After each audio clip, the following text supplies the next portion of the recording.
Hey YouTube, I want to stop by today and answer some questions, and I've gotten some good questions in the last couple weeks, and wanted to kind of let everybody know how I approach the Bible, first off. And I had mentioned this in passing quite a while ago, but it's probably good for me to go ahead and let everybody know again how I approach the Bible. I approach the Bible and all the Christian texts as if the religion died in around 400 CE. About that time, it just died.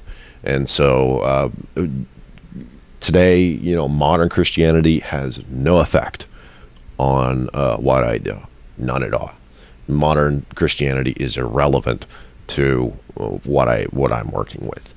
Same thing if it was any other theology or any other religion. If I were to look back at Egyptian, Roman, or Greek religion, it'd be the same thing. I'd be looking at a dead religion. Same, and the good news, the difference, of course, is that Christianity has a lot of texts. We have a lot of texts from this period, so it's considerably easier to work with than some of the theological aspects of some of the other religions. And but that's basically it. I treat it as if it died in 400, and modern Christianity has no role in what I do at all. One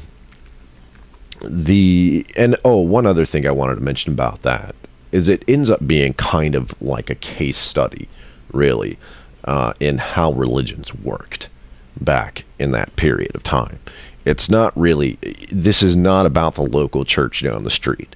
This is about what they were doing in that time frame, you know. And it's some of the coolest stuff. It's just wild if you think about it, because it's so blessed different from well, reality, really. You know, it's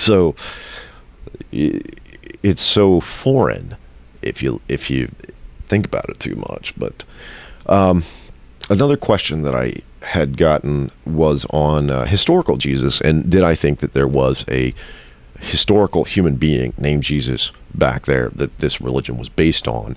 And the answer, as far as I can tell, is no. And as far as I can tell, the evidence is overwhelmingly against that idea. It's not that there can't be. It's just that, you know, if there was, then all they did was pick out some random guy named Jesus and call him that. That's it. Because the theology was purely revealed. It's a revealed theology. It's a mystery theology. Jesus was determined. Jesus was nobody knew a person named Jesus way back then that, you know, was wandering around healing sick, you know, raising people from the dead and all that stuff. This is not what happened.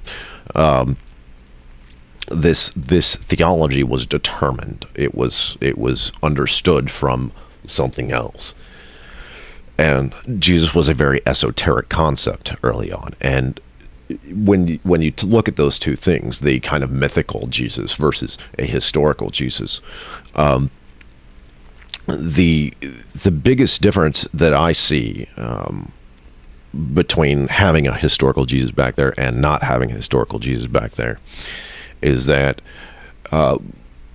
Jesus, the way he was determined and everything, he was godlike first, and he became more and more and more human.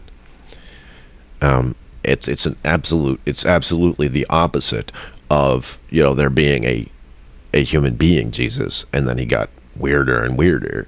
No, that's not what happened. He was really, really strange first, and he became more human. And then when you get to, like, Irenaeus cutting out all the text and all that stuff, he's cutting out all the weird stuff, all the stuff that's far older than him, you know. So it's you know, it's a reversal. You know, the two things don't really exist very well together. It's not that they can't exist together, they just don't do very well together. And when we talk about, talking about the New Testament and the church fathers and the Apocrypha and everything like that, it's amazing how many times the church fathers and New Testament say that this is a mystery religion. This is a revealed religion. It's all about mystery. It's all about revealing or revelation. And this is, they're being very serious about that. And, I don't know what else to tell you on that. I don't see that there was a historical person named Jesus back there. He's absolutely unnecessary as far as I can tell, because the entire theology was revealed. And this is what, the book of Revelation means. The book of Apocalypse, it means unveiling. They are lifting the veil of wisdom, essentially, to determine what had happened. It was a determined entity. It was a unveiled entity. He was not a human being. And I know that sounds very, very strange. It sounds very, very odd, and it sounds odd to me today. But of course, again, this is not about the Christianity down the street at all. This is about religion in the first, second century primarily. And again, I treat it as if it died in 400. So there you go. What Christians have to say to me on this subject really is irrelevant as far as I can tell, because the texts themselves will tell you differently. So that's all I got for you today, I think. My alma mater's playing tonight. Go Pokes. Happy belated New Year's again. And thanks a lot, folks. Bye.